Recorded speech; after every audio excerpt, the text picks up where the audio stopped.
I 25M ruined a wedding. Not just any wedding.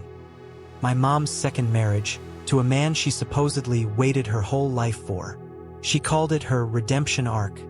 But if you ask me, she never earned one. I didn't go there to cause drama. I wasn't even invited until 3 days before the wedding, an obvious afterthought, probably to save face for pictures. My relationship with my mom has been rocky ever since I found out the truth about my parents' divorce. For years, she told me my dad was a deadbeat who walked out on us when I was 6, that he stopped paying child support, never called, never cared. Except that was all a lie. When I turned 21, my dad reached out on Facebook. Against my mom's warnings, I met with him. That's when I learned his side. He hadn't abandoned us. He had been pushed out. She cheated, multiple times. And when he confronted her, she weaponized the courts against him. False allegations, emergency custody filings, restraining orders that got thrown out later, but the damage was done. He lost his job, his house, his reputation. And worst of all, me. I spent years resenting this man while he wrote me birthday letters he couldn't send. I confronted my mom. She said he was manipulating me, that I was too young to understand what happened between adults. Classic gaslighting. Fast forward to her wedding.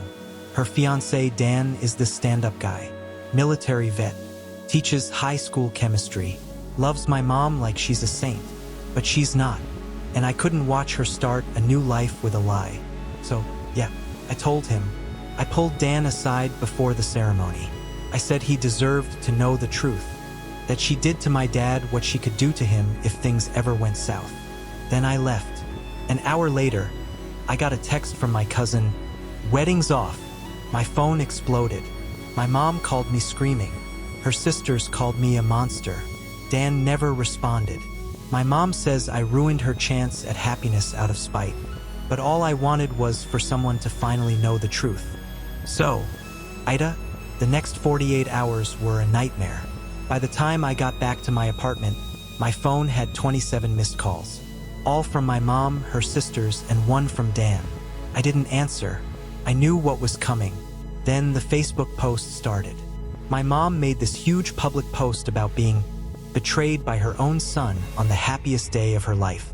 She painted herself as the victim, claimed I had always resented her and couldn't handle seeing her happy.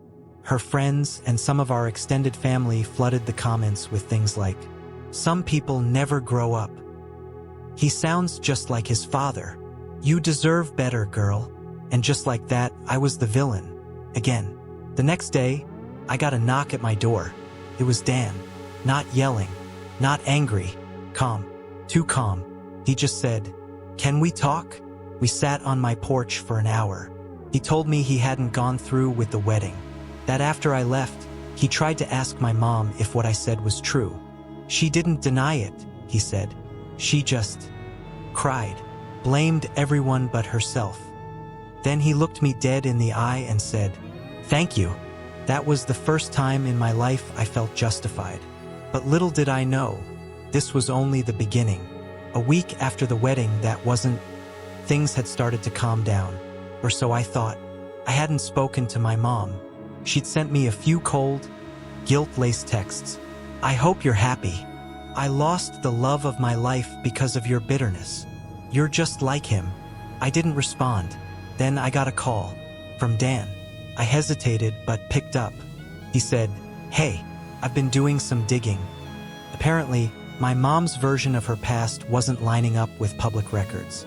Dan had requested court documents from her first divorce, the one with my dad. Turns out, the judge had thrown out the restraining order for lack of evidence.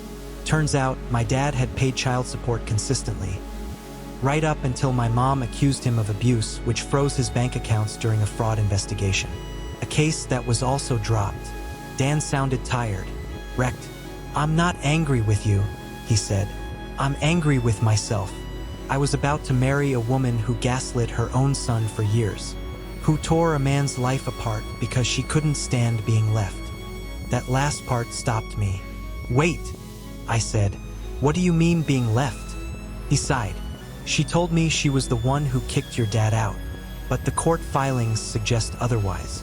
Your dad was the one who filed for separation, 2 days after catching her cheating. That hit me like a freight train.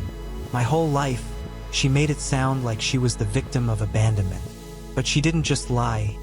She flipped the script entirely. And that wasn't all. Dan said he wanted to meet my dad. I froze. He wanted to meet the man my mom had dragged through the mud for 2 decades. The man she convinced everyone to hate. And my dad? When I called him and asked if he'd be okay with that, he just said, if he's looking for the truth, he deserves to hear it from me. So now I had to set up a meeting between the 2 men my mom had lied to, one from her past and one from her future. And something told me. Secrets were still buried deeper than we realized. The meeting was awkward at first. Dan showed up to the coffee shop in a button-down and slacks, looking like a man heading into a job interview. My dad, by contrast, wore jeans and a hoodie. He never was one for appearances. They shook hands stiffly. I sat between them, silently praying this wouldn't go sideways. Dan didn't waste time. I want the truth, he said. Not the version she gave me, not the one she told her family. I want your truth. My dad didn't flinch. He looked Dan in the eye and said, she cheated. Caught her. More than once. He explained everything, how he found messages on an old laptop, how she admitted to one affair, then denied the second until he showed her photos, how she begged him to stay for the sake of the kid. But when he refused, she lost control. That's when the revenge started. She accused me of hitting her. I never did. But once those words leave someone's mouth, the system doesn't ask for proof. They just react. Dan listened quietly, no interruptions. My dad told him about the court hearings, the frozen assets, the child support that bounced because of her interference, about the birthday cards he sent to AP. Oh, box, ones I never got. And then he said something I'd never heard before. I was going to fight for custody. I had the money, the lawyer, the evidence. But your mom came to my job one day and threatened to accuse me of touching you. My stomach dropped. She said if I didn't disappear, she'd make sure I never worked again or saw sunlight again. He paused, his eyes glassy. So I disappeared. Dan looked sick. He turned to me. Did you know about that? I shook my head. I didn't. Not that part. There was a moment of silence. Then Dan asked the question I wasn't ready for. Do you think she could do that to me, too? My dad answered before I could. She already did. She lied to you for years. Lied by omission. The next time you disagree with her, who knows what she'll say to protect herself? Dan nodded slowly. Then he thanked my dad for his honesty, stood up, and walked out. I didn't know if I'd ever see him again, but I knew, deep down, this wasn't over. My mom had more skeletons in her closet.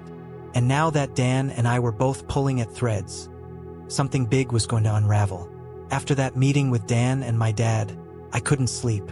I kept replaying the conversation in my head, especially the part where my dad said Mom threatened to accuse him of something unforgivable if he didn't walk away. That wasn't just manipulative. That was monstrous. I needed answers. Real ones. So I called my aunt. My mom's older sister, Aunt Liz. She was always the neutral one in the family. Didn't talk much, didn't take sides. Just existed in the background, quietly supportive of whoever seemed to need it. When she picked up, her voice was shaky. I figured you'd call eventually, she said. That stopped me cold. Wait, what do you mean? She sighed. You found out, didn't you? About what your mom did to your dad. How long have you known? There was a long pause. Then, since it happened, she told me everything. She was living with my mom for a few months after her own divorce. Said she heard the fights between my parents. Said she knew my mom had cheated. She walked in on her one night on the phone with one of the guys. I told her she needed to come clean, Aunt Liz said. Instead, she threatened to tell everyone I was trying to seduce your dad, that I was obsessed with him. What the hell? She blackmailed you? Your mom doesn't threaten. She insinuates. She plants seeds, lets people draw their own conclusions. She's been like that since we were kids. Then she dropped the bomb. Even your grandmother knows the truth. She just pretends not to. That hit me harder than I expected. My grandmother had always played the sweet but clueless role. Turns out, she wasn't clueless, just complicit. She used to tell me your dad had abandoned the family, I said bitterly. She knew better, Aunt Liz replied. But your mom made it very clear. Either play along, or become the next villain. I felt sick. My own blood had been protecting a lie, at the expense of a man who just wanted to raise his son. Then Aunt Liz said something that chilled me. Your mom doesn't lie because she has to. She lies because it works. Suddenly, so many moments from my childhood snapped into focus. The whispered phone calls, the fake tears, the way I was always just out of reach when it came to my dad. Like someone was quietly moving the chess pieces while I thought I was choosing my own path. I hung up the phone with one thought burning in my mind. If this is what she did to Dad, what else is she hiding? I needed proof. Something undeniable. That's when my dad called and said, I found something. An old voicemail. You need to hear this. The voicemail was dated July 14, 2006, 3 weeks after my dad moved out. My dad had backed up all his old messages before getting rid of his landline. He hadn't listened to most of them in years. This one was buried in a folder labeled custody evidence. He played it on speaker. The audio was crackly, old, but her voice, my mom's voice, came through crystal clear. You really think any judge is going to give custody to a man who cheats and walks out on his kid? Please, I've already talked to the lawyer. They'll believe me. Pause. And if they don't, I'll make them. All I have to say is you hit me, or you touched my name. One word, and you'll be out of our lives for good. I'll make sure he never even remembers your name. I froze. I didn't breathe. I felt my chest tighten like I was hearing my own life unravel in real time. My dad lowered the phone and whispered, I kept it, just in case. But no one ever wanted to hear it. No one had wanted to believe him. Not the courts. Not my grandma. Not even me. That voicemail wasn't just a threat. It was a blueprint, a strategy. She'd used her own son as leverage. Me, pawn in her war. And for the first time, I remembered something. A single moment I had buried. I was 7. My dad had shown up at my school play unexpectedly. My mom wasn't supposed to know he was coming. He'd begged her for one visit, just to see me sing. But she saw him. After the show, I remember her grabbing my hand and dragging me away before he could hug me. I remember her whispering something in my ear that made me cry and say, I don't want to see Daddy. At the time, I thought she was protecting me. Now, I know exactly what she was doing.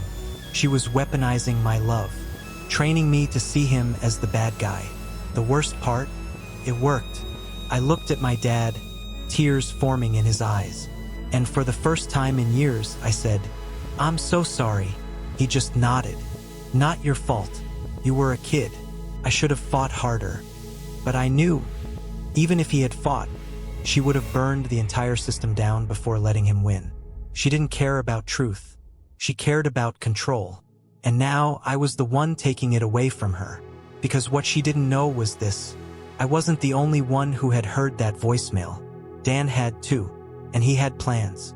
I should have known my mom wouldn't go down quietly. A few days after I played the voicemail for Dan, she posted a long, dramatic Facebook status. Started with, some of you may have heard rumors about why my wedding didn't happen. Let me tell you the truth before the vultures get to it.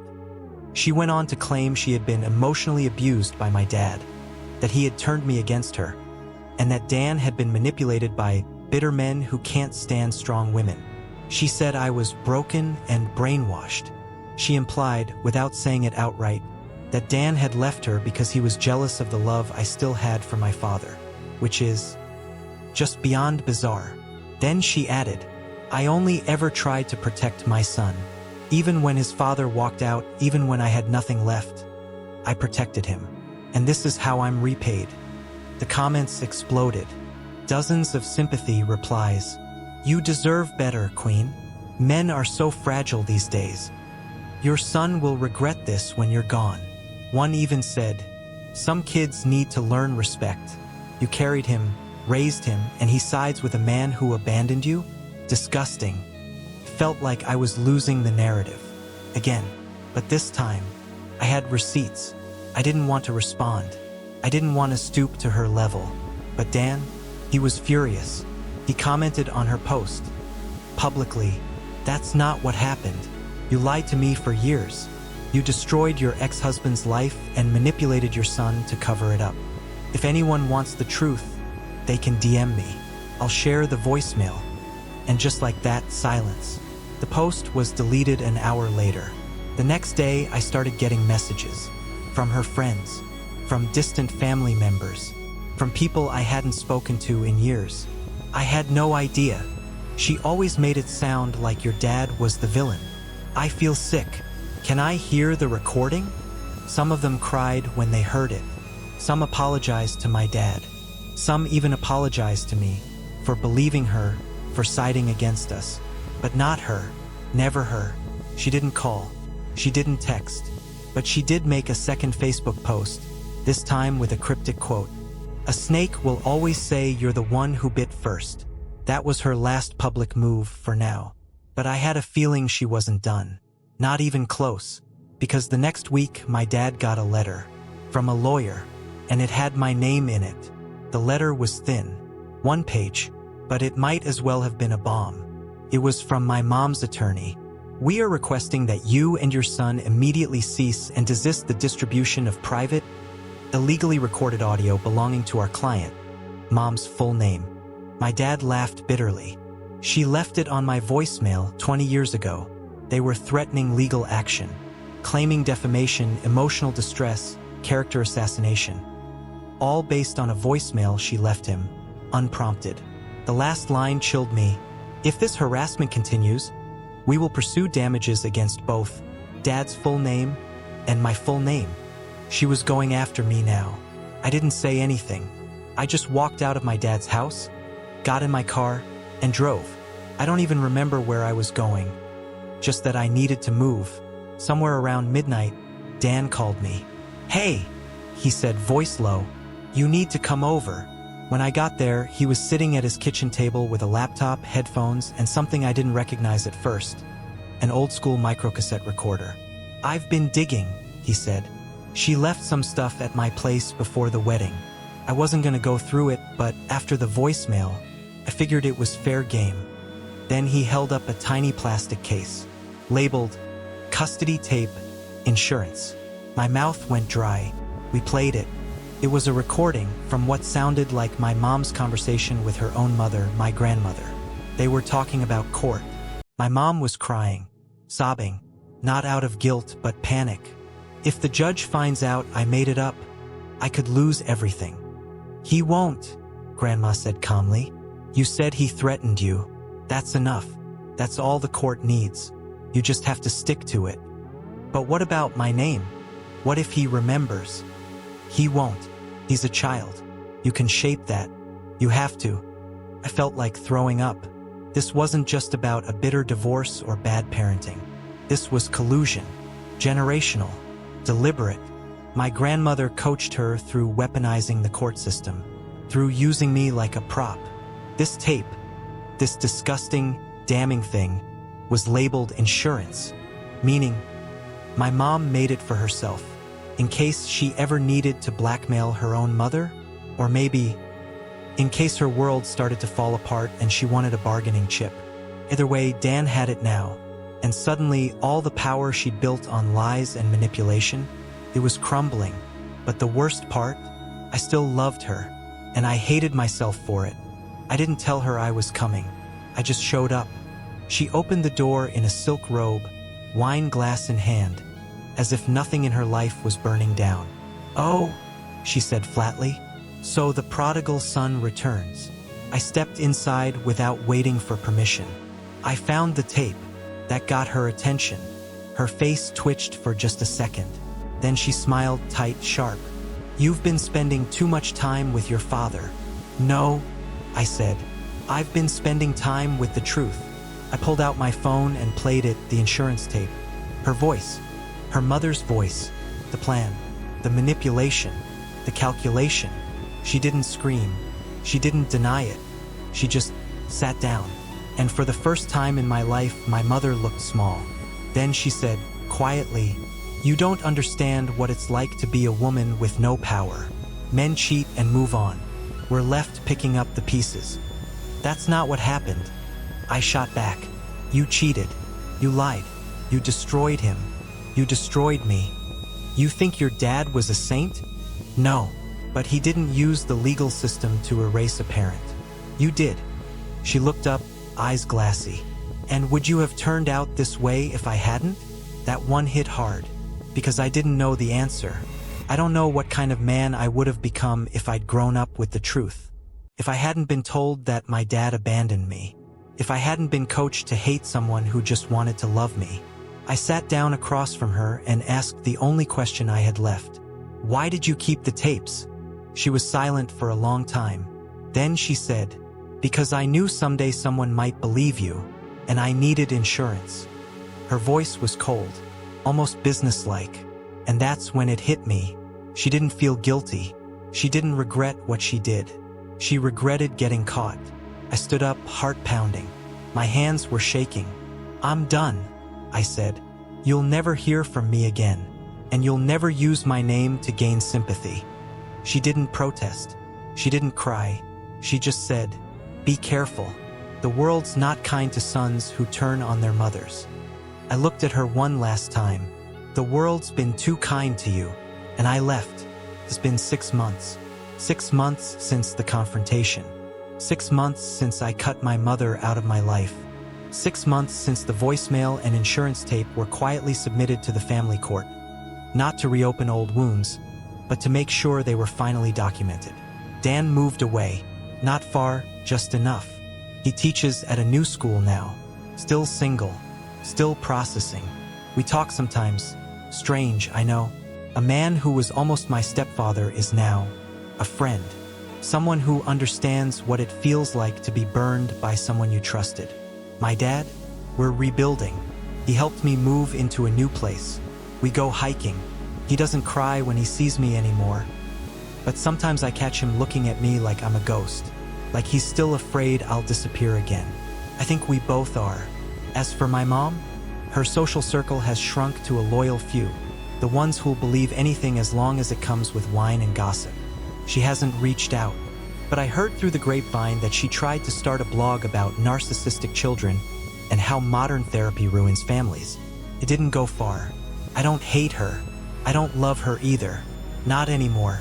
What I feel is complicated. Grief mostly, for the childhood I lost. For the version of myself I could have been. For the man who didn't get to raise his son. And regret. Not mine. Hers. Because the last message she ever sent me, 3 months ago, was just one line. "I never thought you'd turn out stronger than me." I didn't reply. I didn't need to, because she was wrong. I didn't turn out stronger than her. I turned out despite her.